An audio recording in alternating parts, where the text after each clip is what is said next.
구약성경 1013페이지 이사야서 38장 17절 말씀 앞에 스크린을 참고하시고요. 함께 읽겠습니다.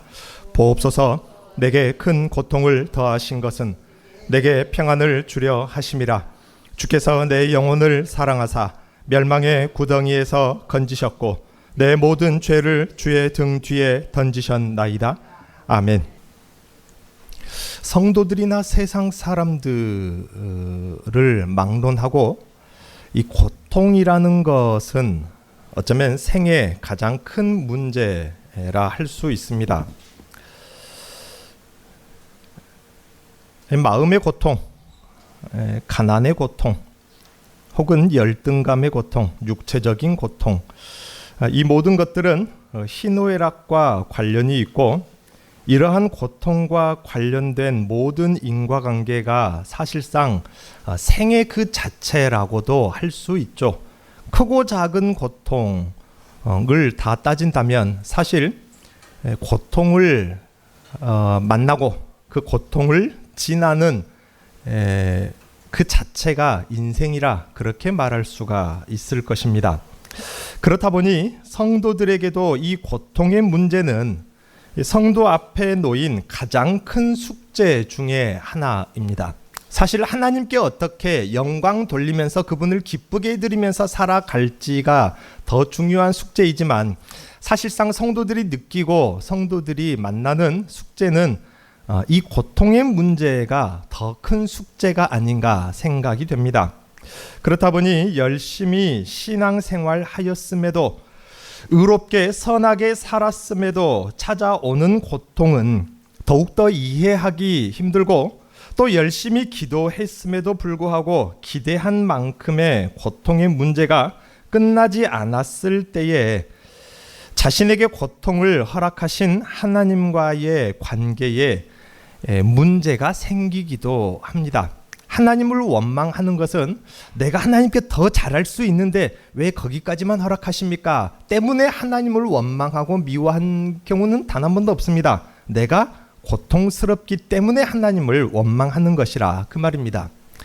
그렇다면 우리 인생의 사실 전반적인 부분에 걸쳤을 때에 대부분의 시간이 가만히 생각해 보면 크고 작은 것을 다 합치면 고통의 문제와 연관이 되어 있고 그 고통의 문제 때문에 하나님을 얼마든지 우리가 미워할 수 있다면은 이거 정말로 큰 숙제, 해결해야 될 큰 과제가 아닙니까?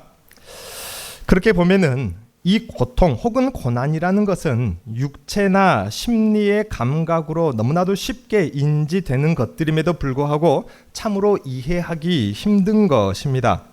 그래서 참으로 많은 오해가 있는 것이 분명합니다. 물론 성도가 오해하는 고통이 일률적인 문제는 아니겠지만 분명 이 오해를 풀고 충분한 이해를 통해서 하나님의 그 사랑을 우리가 오해하지 않고 하나님과 관계를 올바른 궤도로 돌려놓을 필요가 분명히 있습니다. 고통이라는 것이 우리 인생에 전반적으로 아주 밀접하게 연관이 돼 있고 모든 시간에 연관이 돼 있다면은 이 고통이라는 것을 오해하지 않도록 바로 이해할 필요가 있다. 단순히 고통스럽다, 싫다 이것으로만 끝낼 것이 아니라 그 고통스럽다는 그 감각이라는 것을 우리는 바로 직시하고 바로 이해할 필요가 있다 그 말입니다. 그래야 하나님과 우리가 범사에 올바른 관계를 맺을 수가 있습니다. 그래서 이것은 신앙생활 과반의 작업, 어떻게 보면 과반 이상 대부분의 비중을 차지하는 작업이 하나님과 나 사이의 고통의 문제입니다. 현재 내가 겪고 있는 어떠한 고통에 대한 오해가 분명히 없지 않다는 이 생각, 중요한 시작점입니다. 고통이 있으니까 고통을 주신 하나님이 싫다, 하나님은 분명 선하지 않을 것이다 라는 그 생각이 아니라 내가 고통에 대해서 잘못 이해하고 있는 것이 있겠다. 이 생각부터가 중요한 시작점이라 그 말입니다. 사실 사람들뿐만 아니라 피조세계 만물이 고통을 당하고 있다라고 말하고 있습니다. 예를 들어서 애완동물을 키우는 사람들이 있습니다. 배변 교육을 시키는 그런 동물도 있어요. 대부분의 경우는 그런 경우를 시키지 않는 사람들이 있지만 일부 어떤 사람들에게 있어서 배변 교육을 시킵니다. 그 과정에서 먹을 것을 제한하거나 발톱을 다듬어 줄 때에 그 애완동물이 좋다고 하는 동물은 하나도 없습니다. 다 싫어합니다. 왜 자기에게 고통을 주냐는 것이죠. 왜 자기가 싫어하는 것을 하냐는 것입니다. 그러면서 주인에게 으르렁거리고 주인을 물려고 합니다. 이때에 그 애완동물, 예를 들어서 그 강아지의 감정의 반응이 맞을까요? 또 아이를 키우다 보면은 때로는 쓴 약을 먹이거나 주사를 맞춰야 할 때가 있습니다. 어김없이 부모에게 화를 내고 불평을 합니다. 자기에게 고통스러운 것을 주었다는 것입니다. 이때에 그 아이의 생각이 맞을까요? 나를 고통스럽게 하였으니 부모는, 나의 엄마나 아빠는, 혹은 저 의사나 간호사 누나는 옳지 않다, 선하지 않다라는 그 생각 말입니다. 또 다른 예를 들어볼까요? 학생들이 학교에서 받는 교육들이 참 많습니다. 소위 말하는 인성교육 또는 기초, 기본 학습에 필요한 교육들을 받습니다. 인사하지 않을 때 술이나 담배, 욕설, 폭력행위, 쓰레기 무단 투기, 금지 같은 공중도덕, 그러면 안 된다, 저것도 그러면 안 된다, 저것도 그러면 안 된다 등등 그것을 교육하면서 많은 것들을 제한하거나 벌을 주기도 합니다. 그러한 상식부터 국영수 사과, 교과목과 기타 40~50여 가지 이상의 다양한 과목들을 12년에 걸쳐서 어떻게 보면 10대, 20대 하면은 가장 꽃 같은 나이 아닙니까? 그 꽃 같은 아름다운 세월을 책상에서 참고 인내하며 때로는 벌을 받아가며 배우게 됩니다. 그럴 때마다 학생들은 너무 좋다라고, 너무나도 보람차고, 너무 가치 있다 라고 생각하는 학생은 아마 1000명 중에 1명, 0.5명이 아닐까 생각이 됩니다. 그러나 대부분은 그때마다 왜 못하게 하냐면, 왜 담배를 못 피우게 하냐면, 아침에 학교에 아이를 데려다 주면은 멀리도 아니에요. 학교 교문에서 불과 100~200m도 안 떨어진 곳에서 담배를 피우고 학교에 들어가는 기가 막힌 시대를 여러분은 지금 같이 살고 있습니다. 왜 못하게 하냐며, 꼭 해야만 하냐며 불평을 합니다. 그것이 고통스러우니 싫고 옳지 않다 하면서 선생을 향해서 삿대질을 하고 주먹을 들어서 때리기도 하고 선생에게 입에 담지 못할 욕을 하기도 합니다. 그 학생의 반응, 그 학생의 생각, 감정이 여러분 맞다고 생각하십니까? 그러나 그 학생은 맞다고 생각할 것입니다. 아까 그 아이 맞다고 자기가 옳다고 생각해요. 자기가 분내는 게 옳다고 생각하고, 그 학생도 자기가 선생을 향해서 욕하는 것을 옳다고 생각합니다. 성인이 되어도 그렇습니다. 생의 많은 고난들, 가난함, 사람들과의 힘든 관계는 성도들에게도 제법 고통스러울 때가 있고, 심지어 어렸을 때보다 훨씬 고통스러운 것들도 있습니다. 그럴 때는 그 고통은 자신의 신앙의 수준, 신앙의 상태에 비해서 합당하지 않다. 내가 이 정도 신앙생활 했으면 하나님이 이 정도쯤은 나에게 줘야 하는 것 아닌가? 모든 고통은 틀린 것이고 옳지 않다는 그 감정이 어김없이 우리의 마음과 생각을 장악합니다. 이때의 그 성도의 생각, 여러분 맞을까요? 당연히 목사님 맞지 않죠 라고 하면서 우리의 일상입니다. 이처럼 세상 사람들이나 성도들도 몸과 마음의 모든 고통의 감각들, 가야만 하는 길이 막힐 때 뭔가 그렇게 하지 말라는 것이 뭐가 그렇게 많은지 자꾸 제한되는 순간을 만났을 때 보통은 마음속으로라도 말합니다. 신이 있다면, 하나님이 있다면 어떻게 나에게 이럴 수 있단 말인가 하면서 성도들은 하나님의 사랑이나 하나님의 선함을 의심할 때가 분명히 있습니다. 심지어 신존재의 의심에까지 도달하기도 합니다. 분명 사람들은 이 고통이란 잘못된 것으로 해석을 하는 것 같습니다. 여러분, 고통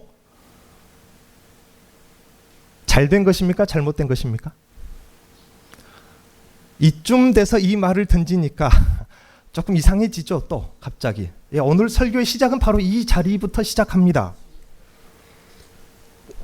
처음부터 여러분 고통스럽다면 그 잘된 것입니까 잘못된 것입니까 하면 목사님 속으로, 입으로는 안 뱉어 속으로 아이고 목사님 뭐 또 말도 안 되는 말부터 오늘 또 시작한다 라고 생각했겠지만은, 다시 말씀드려볼까요? 이 고통이란 것 대부분의 사람들은 잘못된 것으로 해석하고 시작합니다. 고통이란 있어서는 안 될 것, 애초에 없어야 할 것으로 여깁니다. 여기서 우리는 몇 가지 예를 통해서 성경적인 예가 아닌 것 같지만 매우 성경적입니다.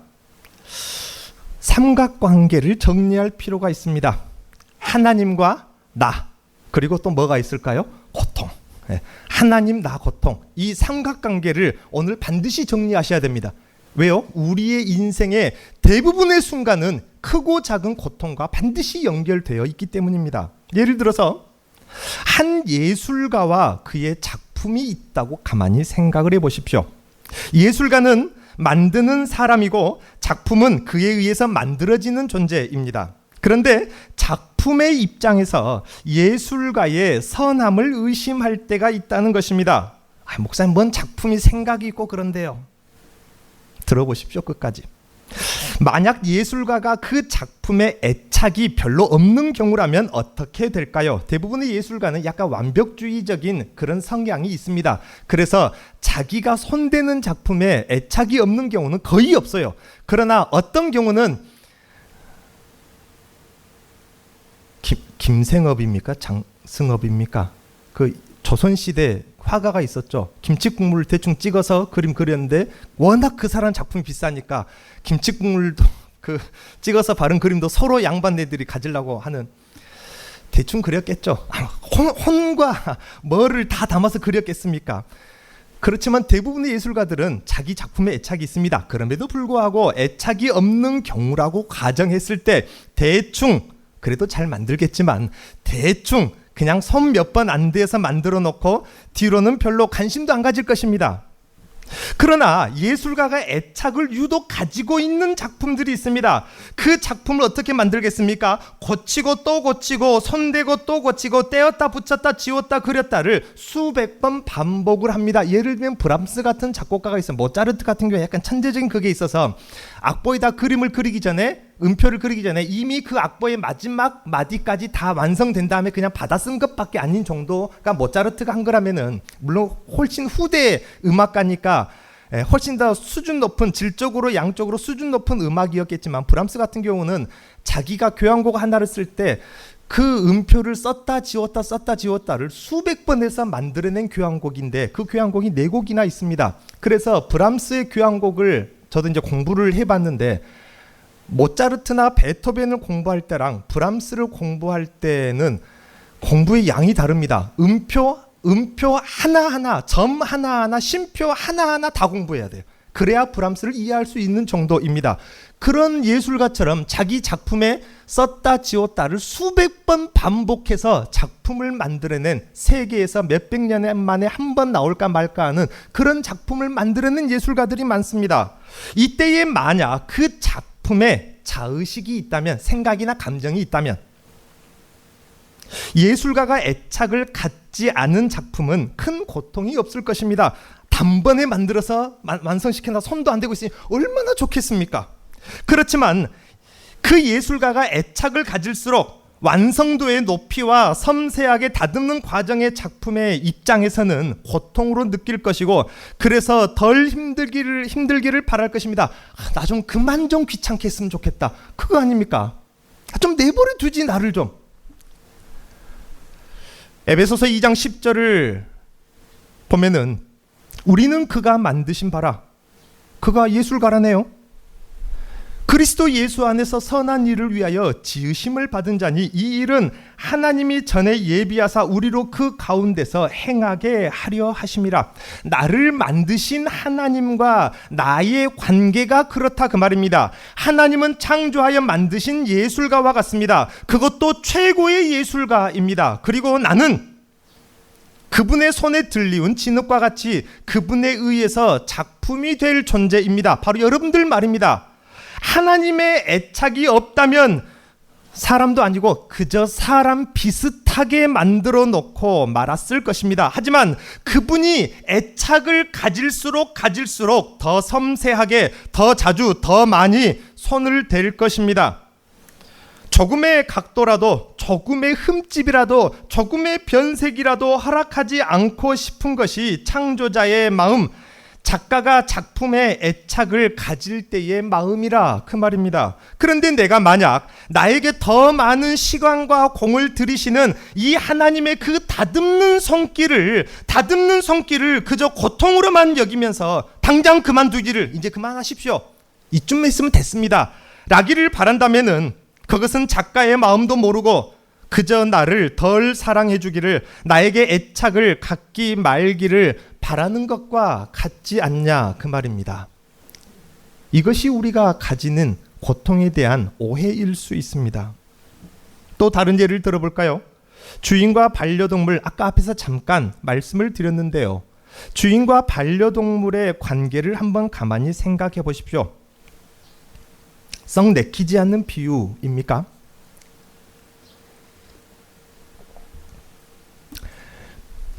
제가 고등학교 때였어요. 아니, 중학교 때였나? 제주도의 어느 그 교회에 저희 아버지 목사님께서 부임을 받아서 저는 그 교회 성도가 됐는데, 부임받기 이전에 그 목사님께서 하필 예를 들어도 한참 분위기가 안 좋았을 교회예요.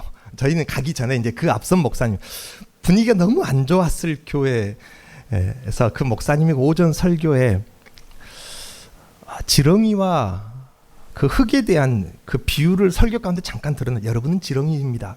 그래서 그 흙을 먹고 토양을 건강하게 만드는, 하필 또 그런 비유를, 또 한참 분위기가 안 좋았죠. 좋을 때면 사실 그게 아무렇지 않게 그럴 수도 있구나 하고 넘어갔는데, 하필 그런 비유를 들어가지고 그 목사님께 되게 좀 감정이 안 좋았던 한 안수 집사님이 오전 예배 끝나고 나가면서 목사님께서 손뜻 우리가 지렁이야 하면서 좀 안 좋은 그 장면을 하필 제가 목격을 했는데, 오해하지 마십시오. 우리나라에선 썩 내키지 않은 비유일 수 있지만 창조주와 그분의 피조물과의 입장에서 본다면 결코 틀리지 않은 비유입니다. 반려동물들도 주인의 선함을 의심할 때가 키워보면 참 많습니다. 주인은 각종 훈련을 시킵니다. 물론 훈련을 시키지 않는 그 강아지도 있다 나와요. 각종 훈련을 시키는 강아지들이 많습니다. 어떻게든 아무 곳에나 배변을 하지 않도록, 배변을 가리도록, 아무나 또 아무 것이나 물어뜯지 않도록 목욕을 시킬 때나 또 털이나 발톱을 깎을 때 얌전하도록 이렇게 훈련을 시킵니다. 애기 하나 키우는 것보다 더 힘듭니다. 그런데 반려동물은 주인이 자기한테 왜 그러는지, 왜 자기가 그래야 하는지 절대 이해 못합니다. 먹을 거 줄 때나 좀 자기가 참아주는 정도지. 왜이겠습니까? 왜 주인은 그렇게 싫어하는 것을 강아지에게 시킬까요? 주인은 강아지를 학대하고 싶어서일까요? 학대하고 싶어서 발톱도 다듬고 목욕도 시키고 아무 곳에나 그 배변 못하게 학대하고 싶어서일까요? 주인이 약해서? 주인은 보다 더 가까이, 어느 정도입니까? 그 반려동물을 주인의 품에 늘 품고 다닐 만큼, 심지어 잘 때도 같이 이불 덮고 잠을 잘 정도로 가까이 곁에 두고 그렇게 지내고 싶어서 그런 거 아닙니까? 이것이 아니라면 그냥 마당에다가 더러운 그릇에, 여러분 마당에서 키우는 개 날마다 여러분 설거지 하듯이 밖으로 깨끗하게 설거지, 하루에 삼시세끼 설거지 깨끗하게 해서 광 반짝반짝 빛나는 사기 그릇에다가 드시옵소서 하고 그렇게 밥 줍니까? 1년 설거지 안 하죠. 강아지 밥그릇 막 엎어졌다 졌다 그거도 만졌다가 막 거기다 또 대충 왜 엎어놨대 하고 다시 해서 사료 대충 부어주고, 사료도 아니고 그냥 먹다 남은 음식 그러지 않습니까? 밖에서 마당에서 키우는 그 밥그릇 흙에서 뒹굴고 감염되고 아무 것이나 물어뜯어도 상관하지 않았을 것입니다. 그저 낯선 사람에게 오면은 멍멍 짖으면은 잘했다, 그걸로 끝납니다. 왜요? 그 강아지를 품에 안을 일은 없거든요. 그러나 강아지, 고양이들은 그 훈련 과정을 고통으로 여깁니다. 그래서 주인의 선함을 분명히 의심합니다. 으르렁거리고 물기도 합니다. 반항하려고 합니다. 그때 그들의 감정, 이들의 반응이 맞겠냐 그 말입니다. 저들이 느끼는 고통처럼 정말로 그 주인은 선하지 않고 악해서 이들을 학대하고 싶어서 고통스럽게 하는 것입니까? 아닙니다. 주인은 분명 선합니다. 주인은 그들을 품속에 품고 함께 동거할 수 있는 상태를 만들려고 했는데 그 고통을 오해한 것이라 그 말입니다. 비단 반려동물과 사람만의 비유가 아닙니다. 시편 66편을 보십시오. 8절 이하에 만민들아 우리 하나님을 송축하며 그의 찬양 소리를 들리게 할지어다. 그는 우리 영혼을 살려두시고 우리의 실족함을 허락하지 아니하시는 주로다. 하나님이여 주께서 우리를 시험하시되 우리를 단련시키기를 은을 단련함 같이 하셨으며 우리를 끌어 그물에 걸리게 하시며 어려운 짐을 우리의 허리에 메어 두셨으며 사람들이 우리 머리를 타고 가게 하셨나이다. 우리가 불과 물을 통과하였더니 주께서 우리를 끌어내사 풍부한 곳에 들이셨다. 풍부함은 어디에 있습니까? 하나님께 있습니다. 하나님께로 우리를 그렇게 들이셨다 그 말입니다. 창조주와 그가 지으신 사람이 그렇습니다. 세상의 풀과 나무들 같은 피조물과 별반 다를 바 없는 사람이었고 창조주께서 그 품에다가 품고 함께 뒹굴고 동거하며 함께 먹을 만큼 가까웠기를 바라는 그러한 피조물들이 있습니다. 풀과 나무와 별반 다를 바 없는 그런 사람들, 그런 피조물이 있고 하나님과 함께 동거하는 피조물, 그런 사람들이 따로 있다 그 말입니다.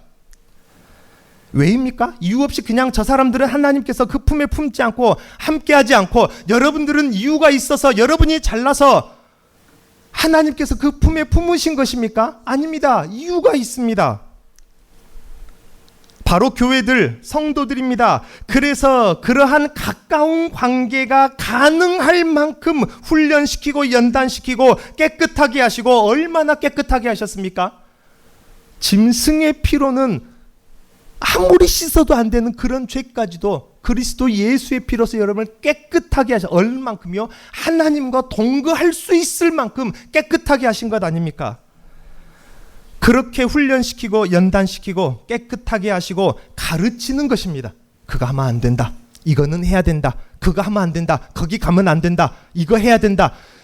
그렇게 가르친 거 아닙니까? 왜입니까? 하나님과 동거하고 동행할 수 있을 만큼 이 창조주의 뜻을 깨닫지 못한다면 가까워지려는 그분의 훈련과 깨끗하게 하심 그리고 제한하심을 그저 고통으로만 여기면서 이제 그 고통이 그만되기를 그 품에 안기고 함께 먹고 함께 거하기를 거절하는 것과 같지 않습니까? 그 주인의 그 선함을 이해하지 못하니까 그냥 고통이다 그 말입니다. 그러나 그 주인의 우리를 가까이 하고 싶어하는 마음, 그래서 우리를 가르치고 깨끗하게 하심을 아는 그래서 고통이라면은 그 고통을 아멘 감사합니다 해야 되지 않겠습니까? 그러니 창조주 아버지의 선하심과 가까우고자 하시는 사랑을 우리는 오해하는 경우가 있습니다. 또 아버지와 자녀의 관계를 볼까요? 자녀들은 종종 고통을 주는 부모라 생각하면 부모의 선함을 의심할 때가 분명히 있습니다. 자녀의 예의 바르지 못할 때에, 예의 바르지 못하고 옳지 못할 때 어김없이 타이릅니다. 타인에 대한 존중이 없을 때, 옳지 않은 곳을 가려고 할 때에, 옳지 않은 것을 먹으려 할 때에, 알고 이해해야 할 것을 알려고 하지 않을 때, 너무 게으르려고 할 때에, 합당하지 않은 감정과 합당치 않은 생각을 할 때에, 더 말씀드릴까요? 얼마나 많습니까? 기타 등등 순간에 그 자녀들을 훈계하고 때로는 매를 때릴 때도 있습니다. 그때의 자녀들은 아버지의 훈계와 매를 고통으로밖에 해석하지 못하고 아버지의 선함과 사랑을 의심합니다.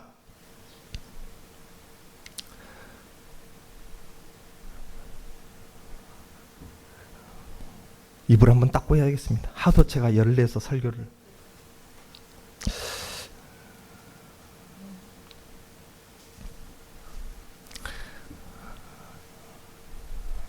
밥을 사주는, 맛있는 간식 짜장면을 사주는 아이들이 있어요. 그 중에는 저희 아이가 속해 있습니다.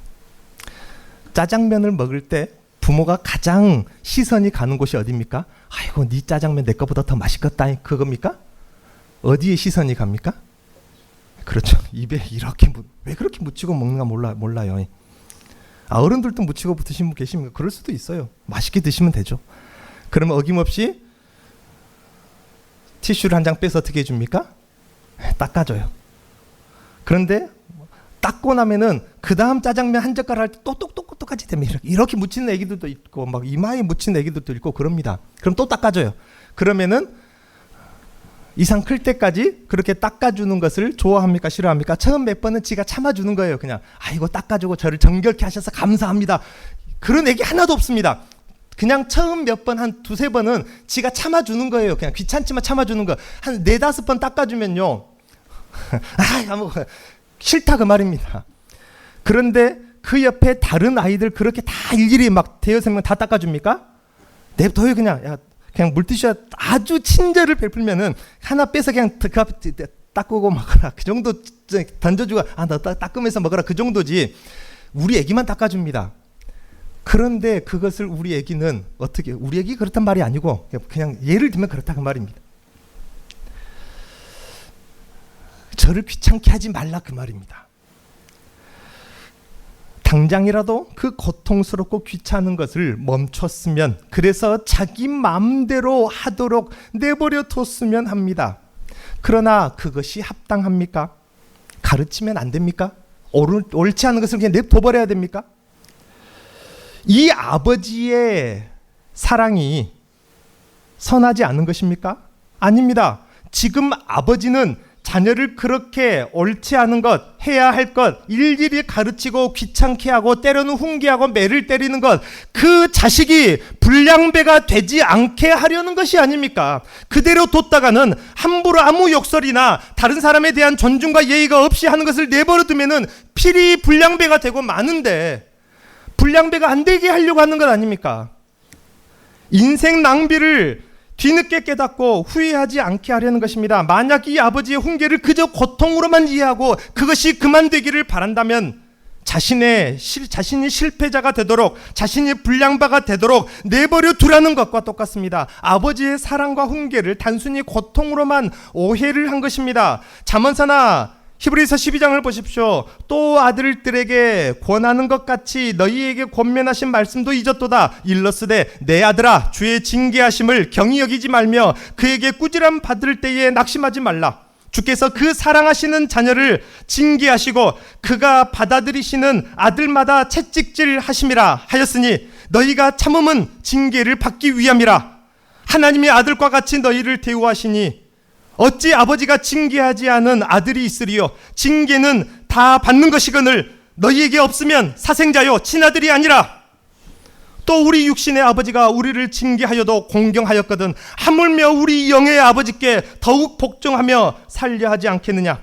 그들은 잠시 자기의 뜻대로 우리를 징계하였거니와 오직 하나님은 우리의 유익을 위하여 그분의 거룩하심에 그분을 닮게 하신다 그 말입니다. 참여하게 하시느니라. 무릇 징계가 당시에는 즐거워 보이지 않고 슬퍼 보이나 고통스럽다 그 말입니다. 후에 그로 말미암아 연단 받은 자들은 의와 평강의 열매를 맺느니라.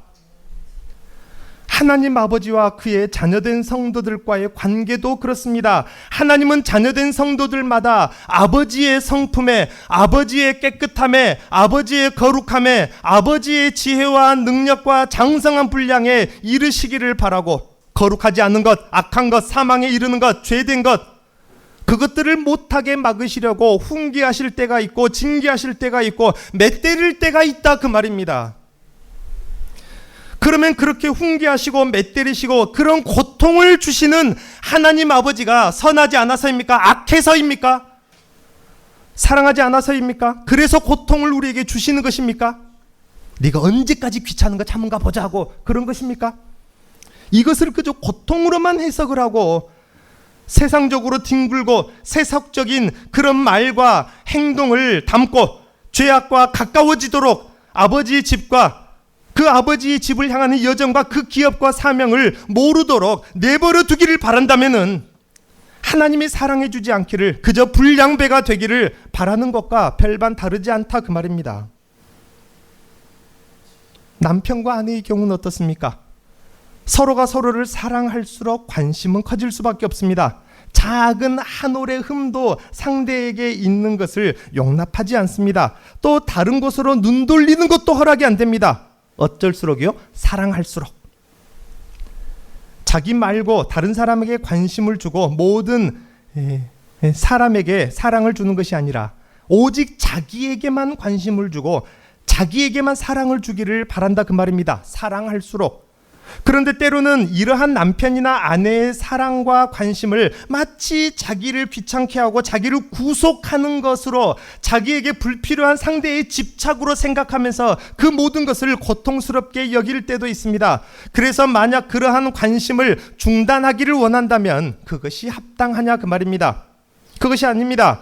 이것은 남편과 아내가 서로를 사랑하는 것이 분명합니다. 사랑이라는 것은 모든 허물을 용서할 수 있음이 분명합니다. 하지만 그 어떠한 허물도 묵과할 수 없음이 또한 사랑입니다. 하필 그 자리에 제 아내도 있었어요. 지금 제 아내 말고요. 예를 들어서입니다. 제 아내도 짜장면을 먹어요. 그런데 이렇게 묻었습니다. 이쁘겠습니까? 안 이쁘겠습니까? 안 이쁩니까? 짜장면이 안 묻어도 안 이쁜데 묻으면 더 안 이쁩니까? 네. 짜장면이 묻어도 이뻐요. 사랑하니까 흠이 있어도 허락이 된다 안 된다? 허락이 됩니다. 그러면은 짜장면 묻으니까 너무 이쁘니까 그대로 냅둡니까? 아닙니다. 짜장면이 묻어서 흠이 있어도 사랑하고 그것도 허락을 하지만 그것을 묵과할 수 없는 것이 또한 사랑인 것입니다. 그래서 어떻게 합니까? 닦아줍니다. 그러면은 귀찮겠죠. 아유, 내 화장 지워져. 그럼 냅둬야 될까요? 짜장면 묻은, 저 사람이 그런다는 게 아니고 오해하지 마십시오. 그것도 오해 중에 하나입니다. 냅둬야 됩니까? 아닙니다. 그래도 닦아주고 싶습니다. 작은 하나의 티와 흠도 그냥 넘어갈 수 없는 것 또한 사랑이라 그 말입니다. 예를 들면 그렇다 그 말이죠. 사랑할수록 모든 것을 허용할 수 있지만 사랑할수록 작은 것 하나도 그냥 넘어갈 수가 없는 것, 그래서 요구하는 것이 많아지는 법입니다. 호세아서 3장 1절 이하를 보십시오. 여호와께서 내게 이르시되 이스라엘 자손이 다른 신을 섬기고 건포도 과자를 즐길지라도 여호와가 그들을 사랑하나니 너는 또 가서 타인의 사랑을 받아 음녀가 된 그 여자를 사랑하라 하시기로 내가 은 15개와 보리 한 호멜 반으로 나를 위하여 그를 사고 그에게 이르기를 너는 많은 날 동안 나와 함께 지내고 음행하지 말며 다른 남자를 따르지 말라 나도 내게 그리하리라 하였노라. 그 어떤 것도 허락이 안 된다 그 말입니다. 신랑 되신 하나님과 신부 되는 교회가 이와 같습니다. 하나님은 우리에게 관심이 많습니다. 너무나도 많습니다. 사랑하시는 만큼 많습니다. 사랑하기 때문에 아무리 우리가 더러워도, 아무리 못났어도, 우리가 아무리 장애가 있어도, 아프고 병들어도 가난해도 그래도 나를 허용하시지만 사랑하기 때문에 내가 더 아름답기를, 내가 더 거룩하기를, 내가 흠이 없고 티가 없기를 바라신다 그 말입니다. 나를 사랑하기 때문에 내가 다른 곳으로 눈 돌리는 거 또 마음 돌리는 것을 원하지 않으십니다. 만약 이것을 그저 고통으로만 여기고 나를 구속하고 답답하게 하는 것으로만 여기고 내게 아무것도 요구하지 않기를 바란다면 그것은 하나님이 나에게 애정도 관심도 갖지 않기를 바라는 것과 똑같습니다. 그것이 무슨 남편과 아내 부부입니까? 여러분의 생각은 어떻습니까? 자꾸만 인생의 경험을 시키는 것처럼 고통스럽게 느껴진다면, 자꾸만 나를 인생 경험을 시키는 것처럼 나를 다듬는 것 같다면 예술가이신 하나님이 나를 최고의 작품으로 만드시려나 보다 하고 생각을 하십시오. 내 기준 이상으로 거룩함과 올바른 삶의 방식을 강요받는 것 같다면 야만적인 피조물에 불과했던 그런 나를 세상의 들짐승과 별반 다를 바 없었던, 영혼이 죽어 있었던, 성령이 없었던, 그러면 세상 들짐승과 뭐가 다릅니까? 창세기적으로 그러한 야만적인 나를 거룩한 하나님의 품에 품고 싶으신가 보다 하고 생각하시라 그 말입니다. 나를 하나님 닮으시기까지 그렇게 나를, 이 야만적인 짐승 같았던 나를 하나님 품에 품고 싶은가 보다 생각하시라고요. 말도 행동도 함부로 하지 못하게 자꾸 말씀으로 나를 찔리고 불편한 소리, 잔소리를 그렇게 하시는 것 같다면 내 아버지께서 나를 저 저급한 세상의 불량배 같은 사람이 되지 않게 아버지처럼 의롭게 만드시려고 하나보다 하고 생각을 하십시오. 아무 생각이나 아무 곳이나 허락하지 않고 어떤 흠도 허락하지 않아서 신앙생활이 왠지 답답하게 느껴진다면 나의 신랑 되신 하나님이 나에게 집착하시고 관심을 갖고 계시며 나를 아름답고 거룩하게 되기를 바라시나 보다 라고 생각을 하시라 그 말입니다. 주인의 뜻을 모르면 그냥 고통인 줄로만 압니다. 창조자의 애착을 모르면 그저 고통으로만 느낍니다. 아버지의 마음을 모르면 엄하고 무거운 훈계일 뿐입니다. 남편이나 아내의 애정을 모르면 그저 구속과 집착과 고통, 그러한 것을 통제하는 것처럼만 느껴집니다. 어떠한 고통은 절대 그렇지 않습니다. 그 품에서 함께 할 수 있을 만큼의 주인의 훈련이고 애정만큼 능력을 쏟는 예술가의 손길입니다. 온전하고 의롭게 하고 싶을 만큼의 아버지의 가르침인 것입니다. 사랑하는 만큼 무결점이고 싶은 것이라 그 말입니다. 하나님의 사랑이라는 것을 전혀 무관심한 대상에게 그저 의무적인 어떤 복지 정도 베푸시는 것으로 오해하지 마십시오. 나라에서 베푸는 복지가 그런 거 아닙니까? 나라가 여러분을 향해서 막 애틋한 감정이 있어서 막 여러분에게 복지, 아닙니다. 그냥 전혀 관심 없는 대상에게 의무적으로 복지를 베푸는 것이 나라에서 복지 혜택을 주는 것 아닙니까? 정치인들은 무슨 여러분에게 애틋한 마음이 있어서, 애정하는 마음이 있어서겠습니까? 그냥 의무니까 복지 혜택을 주는 것이지, 하나님의 사랑이라는 것을 그 정도쯤으로 오해하지 마시라 그 말입니다. 그러니까 고통이 느껴질 때에 원망부터 하려는 것입니다. 오히려 그분의 지극한 관심의 대상이 된 것입니다. 지극한 애착의 대상, 애정의 대상이 된 것인 줄 믿으시기를 바랍니다. 기도하겠습니다.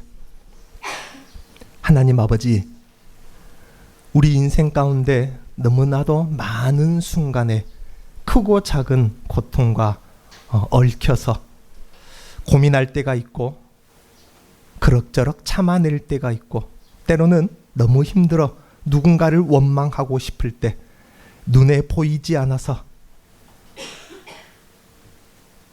하나님을 향해 그 원망을 쏟아낼 때가 너무나도 많았습니다.